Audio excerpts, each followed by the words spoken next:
what are a few times of like where you took a big risk in personal life and also business life that you weren't sure that was going to pay off, but it like because you had kind of that faith and stuck with it, like and did pay off.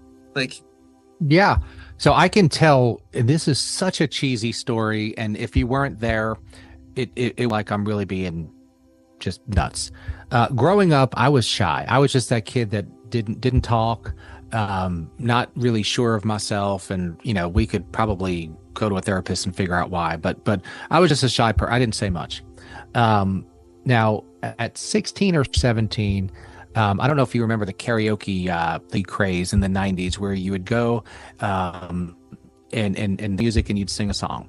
And that was kind of something that my parents did that was just kind of fun. They would go to, there's a bowling alley and they would do karaoke. It's just a fun thing. And so I went with them and they were like, well, why don't you sing a song? I'm like, I can't sing a song. I mean, number one, I don't know how to sing really, although anybody can really sing.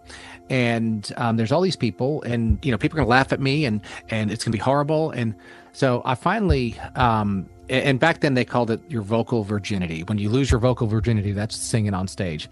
So I was like, you know what? Okay, fine. So I picked a Bryan Adams song because that's back in the day. And I picked The Summer of '69. And so I kind of joked that I lost my virginity in the summer of '69, even though I wasn't even born then, but that was my vocal virginity.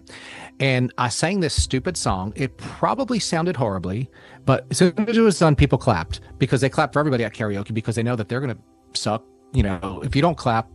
And then I was like, wow, this thing, I was like physically almost ill and sweating and like having reactions to the nerves.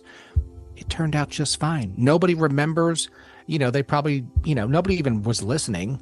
And so, number one, remembering that you're not that important. Nobody really cares. But taking that little risk, that was truly life changing, which is because but I sometimes when you're younger, one little can change your life. So that was a risk that was, not a financial risk, not something that could have caused death to me.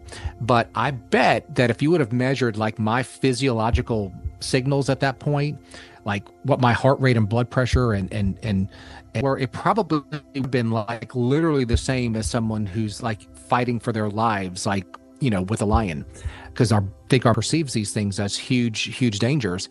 And I got through it. Nobody cared. Didn't get a record contract. Didn't want a record contract, but nobody laughed. And that was kind of a life-changing moment that involved a small risk.